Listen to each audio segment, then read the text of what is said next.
გამარჯობა მეგობრებო და გიბრუნდებით ცხელი სიახლეებით. კვარაცხელიას დიდი აღიარება და რატომ გაიხსენეს იტალიაში ხვიჩა. ამასთან ერთად მე თქვენთვის სხვა არაერთი უახლესი ინფორმაცია მოვიძიე. მოტივაციისთვის კითხონა დამიფასო ჩრომა და ვცადოთ რომ ავიდეთ 1500 მოწონებაზე. ხოლო თუ ჯერ კიდევ არ ხარ არხის გამომწერი, თხოვნა დამითმო 2 წამი და შემოუერთდე ჩვენ საფეხბურთო ოჯახს. მადლობა თუ შენ ახლა ეს ჩემი 2 პატარა თხოვნა გაითვალისწინე და მოდი დავიწყოთ. რამდენიმე კლუბი აკვირდება. ფუტმერ კატო წიტაიშვილზე წერს. პარი სენ-ჟერმენის კარში გატანილი ეფექტური გოლის შემდეგ მეცის ქართველი ფეხბურთელი გიორგი წიტაიშვილი რამდენიმე ევროპული კლუბის ყურადღების ცენტრში მოექცა. ამის შესახებ კი ავტორიტეტული ფრანგული გამოცემა ფუტმერკატო იტყობინება. გამოცემის წყაროს ინფორმაციით, სატრანსფერო ბაზარზე წიტაიშვილის მიმართ ინტერესის გარემოებას ზრდის, რომ ზაფხულში მას კიევის დინამოსთან კონტრაქტის ვადა ამოეწურება, რის შემდეგაც ფეხბურთელი თავისუფალი აგენტი გახდება. ეს გამოცემა კი დეტალურად შემდეგ ინფორმაციას გვაწვდის. ჩვენი ცნობები წიტაიშვილის ყურადღებით აკვირდებიან ლიგა 1-ის გუნდები, ლიონი და ლილი, თუმცა ქართველი ფეხბურთელისადმი ინტერესი საფრანგეთის საზღვრებს სდება. როგორც წყაროსგან შევიტყვეთ,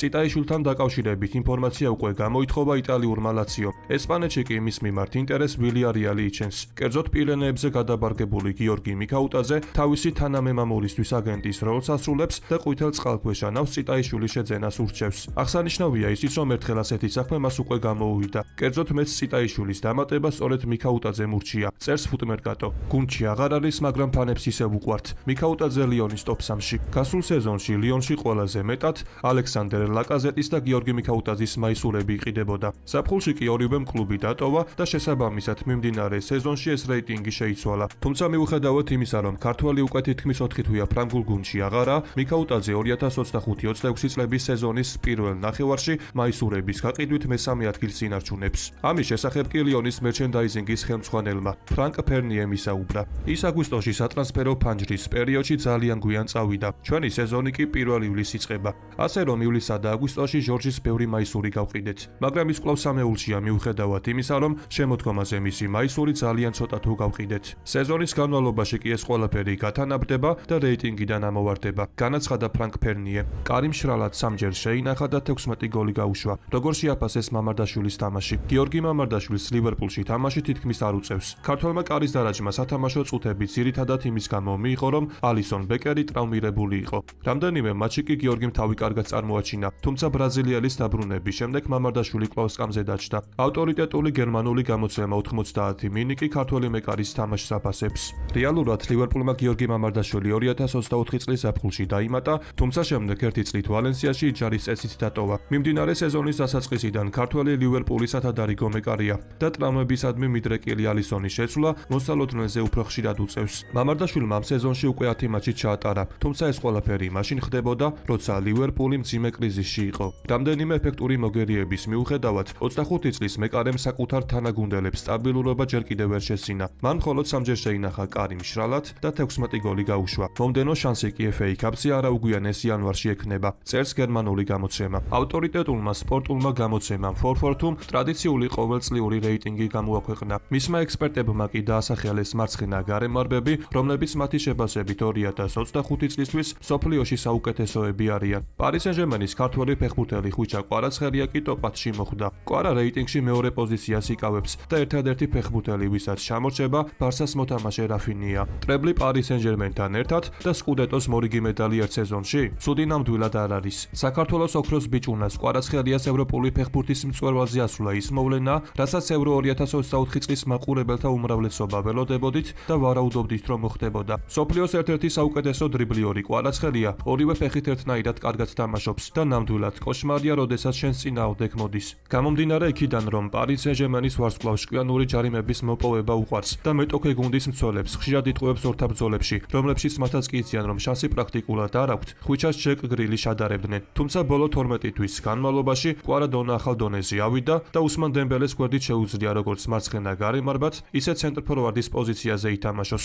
ახლა ნაპოლიში გატარებული წლებისა და მის გარშემო წარმოქმნილი უზარმაზარი აჟიოტაჟის შემდეგ ის მსოფლიოს ერთ-ერთი საუკეთესო ფეხბურთელია და პარი სენ-ჟერმენის ამ ვარსკვლავებით სავსე შემადგენლობაშიც კი რაღაც კუთხით მაინც არ არის სათანადოდ დაფასებული, წერს ინგლისური გამოცემა. და სწორედ ნაპოლის ხსენების შემდეგ უნდა აღენიშნოს ის ფაქტი, რომ ხვიჩა იტალიაში გაიხსენეს. კერძოდ იტალიაში გავლენიანმა გამოცემა La Gazzetta dello Sportმა ხვიჩას შესახებ საკმაოდ საინტერესო სტატია დაწერა. დავით ნერეში თავდაპირველად ძირითადად მარცხენა ფლანგზე სათამაშოდ შეიძინეს. სწორედ იმ პოზიციაზე, რომელსაც ქართველი ფეხბურთელი იკავებდა. თავად ანტონიო კონტეც კვარაცხელიას PSG-ში წასვლამდე ბრაზილიელს ხშირად და წარმატებითაც იყენებდა მარცხენა ფრთაზე, თუმცა შემდეგ მოვლენები სხვაგვარად განვითარდა. მარცხნივ თამაშისას ნელეში მიუხედავად იმისა, რომ ცუდად არ გამოიყურებოდა, თითქმის არასოდეს იყო გადამწყვეტი ფიგურა და რაც მთავარია უჭირდა გზის პოვნა მეტოქის კარისკენ. მაგრამ ვითარება რადიკალურად შეიცვალა მას შემდეგ, რაც ანტონიო კონტემ დავით ნელეში მუდმივად მარჯვენა ფლანგზე გადაიყვანა. კონტე მას თხოვა, რომ ხაზთან არ გაჩერებულიყო და უფრო ხშირად ცენტრისკენ შემოწეულიყო. შედეგმაც კი არ დააყოვნა.